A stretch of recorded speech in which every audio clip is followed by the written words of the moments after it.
স্ত্রীর কথা মতো হস্তমৈথুন করা যাবে কি না, মাস্টারবেশন করে ভালো করে ধুয়ে ফেললে নামাজ পড়া যাবে কি না, ফরজ গোসলের সময় সতরের উপরে কাপড় উঠলে করণীয় কি, গোসল শেষে আবার ওযু করা লাগবে কি না। স্বপ্নে নবী করিম সাল্লাল্লাহু আলাইহি ওয়াসাল্লামকে দেখলে নাকি জাহান্নাম হারাম, তাহা কতটুকু সঠিক? জান্নাতে আমরা কোন ভাষায় একে অপরের সাথে কথা বলবো, যেহেতু আমরা বিভিন্ন ভাষাভাষীর মানুষ? আল্লাহ শাস্তি দিচ্ছেন নাকি পরীক্ষা নিচ্ছেন, কিভাবে বুঝবো? আচ্ছা, মেয়ে বাচ্চা হলে কি আজান দেওয়া যাবে? আর মেয়েরা কি আজান দিতে পারবে? অনেক সময় ছেলেরা থাকে না। দোকান ভাড়া দিতে গিয়ে সালামি বা অ্যাডভান্স নেওয়া জায়েজ আছে কি না? দোকান মা চাইলে নাকি তাকওয়াবান বউকেও তালাক দেয়া যায়, কথাটা কি সত্যি না? জান্নাতে আমরা সাদিয়া ইসলাম জানতে চেয়েছেন, ফরজ গোসলের সময় সতরের উপরে কাপড় উঠলে করণীয় কি, গোসল শেষে আবার ওযু করা লাগবে কি না? না, এর জন্য ওযু করা লাগবে না। আর সতর উপরে কাপড় উঠে গেলে ওযু ভঙ্গ হয় না। রুহুল কাদের আপনি জানতেছেন, দোকান ভাড়া দিতে গিয়ে সালামি বা অ্যাডভান্স নেওয়া জায়েজ আছে কি না? দোকান ভাড়া দিতে গিয়ে সালামি বা অ্যাডভান্স নিতে পারেন না। আপনি যদি দোকানে কোনো মালামাল সে নষ্ট করে ফেলতে পারে, এরকম জায়গা থেকে তার থেকে নিতে চান, তাহলে নিতে পারেন। সেক্ষেত্রে আপনার ওই সালামির টাকা বা ওই অ্যাডভান্সের টাকাটা যেভাবে রেখেছেন সেভাবে তাকে ফেরত দিতে হবে। এটা নিয়ে আপনি ভোগ করলেন, ব্যবসায় খাটালেন, এটা কিন্তু আপনার জন্য সেক্ষেত্রে জায়েজ হবে না, কারণ জামানতের টাকাটা আমানতের মতোই। এজন্য আমরা একটা ভিডিওতে বলেছি যে বাড়ি ভাড়া দিয়ে বা দোকান ভাড়া দিয়ে ভাড়াটির কাছ থেকে যে অ্যাডভান্স নেওয়ার কালচার আমাদের দেশে প্রচলিত আছে, সেই টাকাটা আপনি ভাড়ার অগ্রিম হিসাবে নিবেন, এভাবে ডিডটা করবেন, তার সাথে চুক্তিটা এভাবে করবেন যে এটা ভাড়ার অগ্রিম, এবং প্রতি মাসে এখান থেকে ভাড়ার 1%, 2% বা সামান্য একটা পার্সেন্টেজ কাটা হবে। এরপরে বাকিটা অ্যাডজাস্ট করা হবে। ফর এক্সাম্পল, ভাড়া 10,000 টাকা, তাহলে অগ্রিম থেকে কথার কথা মাসে 100 টাকা কাটা হবে বা 500 টাকা কাটা হবে বা 1000 টাকা কাটা হবে, আর বাকিটা ক্যাশ দেওয়া হবে। এভাবে যদি হয় তাহলে সেটি জায়েজ হবে এবং অগ্রিম টাকা আপনি ব্যবহার করতে পারবেন। নোমান শাহ আপনি জানতে চেয়েছেন, স্বপ্নে নবী করিম সাল্লাল্লাহু আলাইহি ওয়াসাল্লামকে দেখলে নাকি জাহান্নাম হারাম, তাহা কতটুকু সঠিক?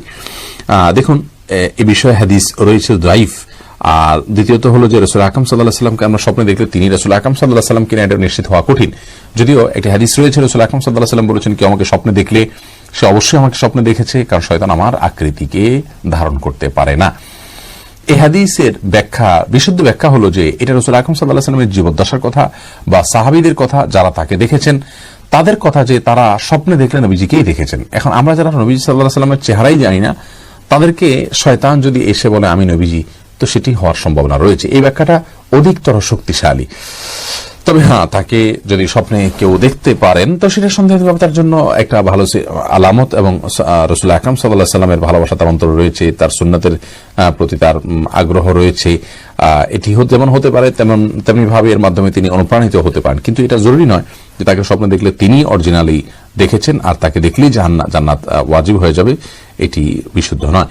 এমডি আরিফ জানতে চেয়েছেন, মাস্টারবেশন করে ভালো করে ধুয়ে ফেললে নামাজ পড়া যাবে কি না?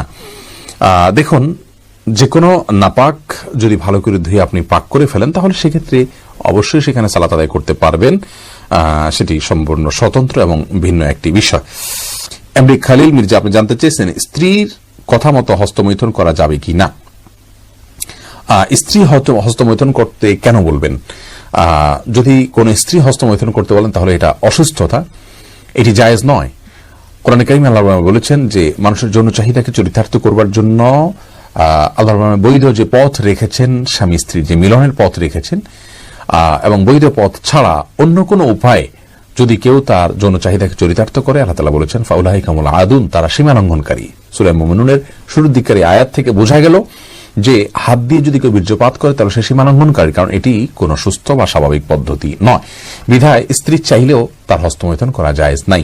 হ্যাঁ, যদি কেউ এমন কোন জায়গায়, এমন কোন কঠিন সিচুয়েশনের মধ্যে পড়ে গেছেন, যে এমন পরিবেশে আছেন যে এখানে তিনি তার যৌন চাহিদা যদি তিনি কোনোভাবে অবদমন না করেন তাহলে জিনায় লিপ্ত হয়ে যাবেন, তাহলে সেক্ষেত্রে কোন ফকিগণ ওই ব্যক্তির জন্য ওই সময়ে হস্তমৈথুনকে জায়েজ বলেছেন। আর স্ত্রীর হাত ব্যবহার করে হস্তমৈথুনকে অনেক উলামা ইকরাম জায়েজ বলেছেন, যদি মাসিকের কারণে অন্য কারণে স্ত্রীর সহবাস না করতে পারে এবং না করতে পারার কারণে গুনাহে লিপ্ত হয়ে যাওয়ার আশঙ্কা থাকে, সেই ক্ষেত্রে। বাকি স্ত্রীর নির্দেশে স্বামী নিজে হস্তমৈথুন করা কোন অবস্থাতে জায়েজ নয়। এরপরে সুমাইয়া ইসলাম জানতেছেন, মা চাইলে নাকি তাকওয়াবান বউকেও তালাক দেয়া যায়, কথাটা কি সত্যি? না, কথাটি মোটেও সত্য নয়। মা বাবা চাইলেই আপনি কোন স্ত্রীকে তালাক দিতে বাধ্য নন। তারা যদি অন্যায় কিছু করতে পারে, আপনি অন্যায় করতে বাধ্য নয়। লা তাআতা লি মাখলুকিন ফি মাসিয়াতিল খালিক, হাদিসে আসছে আল্লাহর নির্দেশকে লঙ্ঘন করে কোনো মানুষের নির্দেশ মানা যাবে না। তাহলে মা বাপের মধ্যে চলে আসলো একজন তাকওয়াবান ভালো স্ত্রী, তাকে তালাক দেওয়া মানে তার প্রতি অবিচার করা, জুলুম করা। তো মা বাবা চাইলেই কারোর প্রতি জুলুম করা যাবে না। হ্যাঁ, ইব্রাহিম আলাইহিস সালামের নির্দেশে তার ছেলে ইসমাঈল আলাইহিস সালাম তার স্ত্রীকে তালাক দিয়েছেন, ওমর রাদিয়াল্লাহু তাআলার নির্দেশে তার সন্তান তার স্ত্রীকে তালাক দিয়েছেন। সেই জায়গা থেকে তারা নির্দেশ করেছেন, যখন তারা দেখেছেন যে এখানে এই সন্তানের জন্য এবং সার্বিকভাবে দ্বীনি দৃষ্টিকোণ থেকে বিবেচনা করে তারা কল্যাণ মনে করেছেন, তাদের সেই মূল্যায়ন, সেই মাপের মূল্যায়ন যে সকল বাবা মা করতে পারবেন এমনটি তো মোটেও আবশ্যক নয়। এই জন্য আমরা সকল বাবা মার জন্য কমনভাবে নির্দেশনা না দিয়ে আমরা বলবো কোন বাবা মা আপনাকে স্ত্রী তালাক দিতে বললে কোন গ্রাউন্ডের ভিত্তিতে দিচ্ছেন। সেটা যদি শারীরিক দৃষ্টিকোণ থেকে গ্রাহ্য কোনো কারণ থাকে তাহলে সেক্ষেত্রে অবশ্যই তার নির্দেশ আপনি মানবেন, অন্যথায় এটা মানবেন।